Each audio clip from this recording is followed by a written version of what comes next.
he commanded that a church should be built on top of a holy lake. Wow, that's quite a hike. That's really high. So that's the cave there? In the cave. And the church is right inside. Just there. Incredible. Some believe the king was guided to this isolated spot by a vision. But the cave was also a practical choice. It shelters the church from the elements, preserving it for almost 1,000 years. Look at this location. You climb all the way up here, and no wonder they thought this was a sacred place.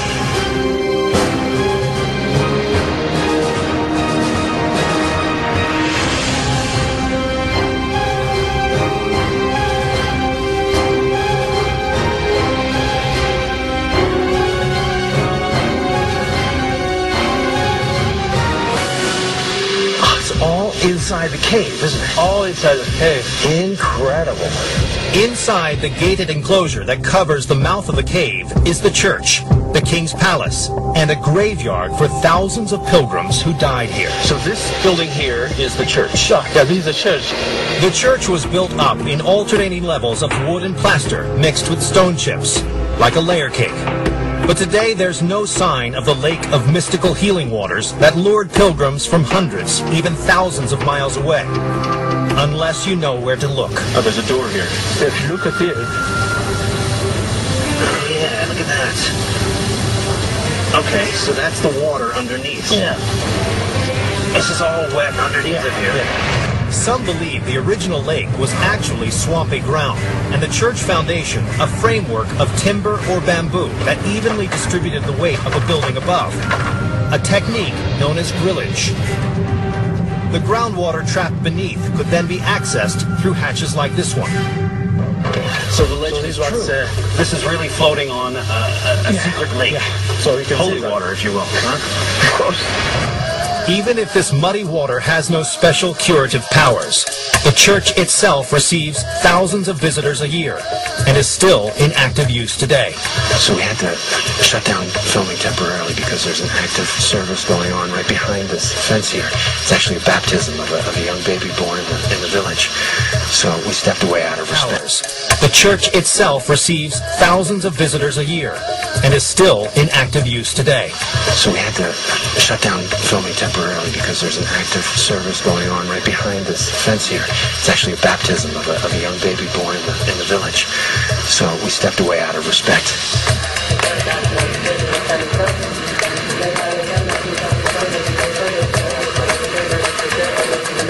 This service is now just concluded inside the Christos Church here. Once the service is over, we're free to explore the building and its medieval frescoes.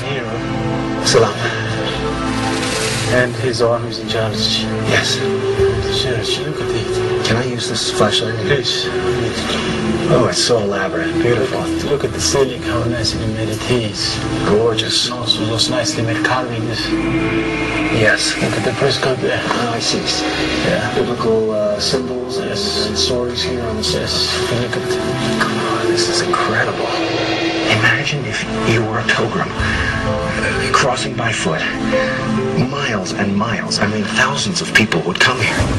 But the ultimate proof of the shrine's power is located behind the church, deep in the cave.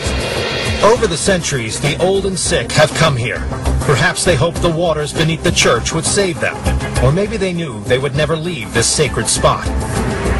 Here is the final resting place of King Yemrahana Christos. The king who built this church is buried right here. So this is where he's buried. But he is not alone here.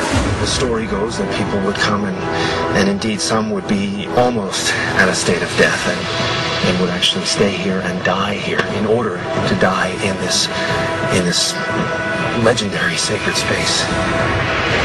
Right underneath of my feet. Look over here, another one. There's just got to be countless bones. Experts believe the bones of more than 10,000 people rest here in this holy cave. Skull, skull, skull, and teeth. Follow it up, and you are looking at a boneyard. I mean, What do you say? I'm speechless. There are countless bodies, all before me. I've never seen anything like this in my life. Many of the people here may have come from lands as far away as Egypt and elsewhere. They couldn't go to Jerusalem. I mean, like Lalibela, this place served as an alternative. Okay, this was a new Jerusalem, a place for your final resting place, a place to be closer to God. Coming up, for the first time on American TV, a 2,500-foot climb.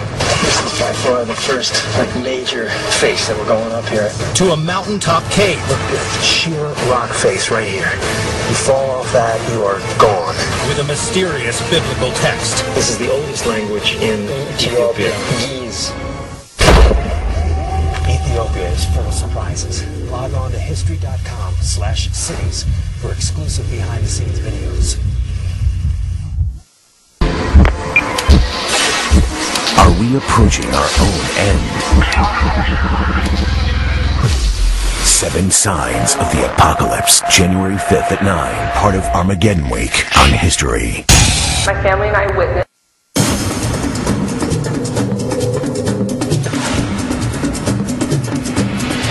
When a Christian missionary fled from Constantinople to this remote corner of Ethiopia, some 1,500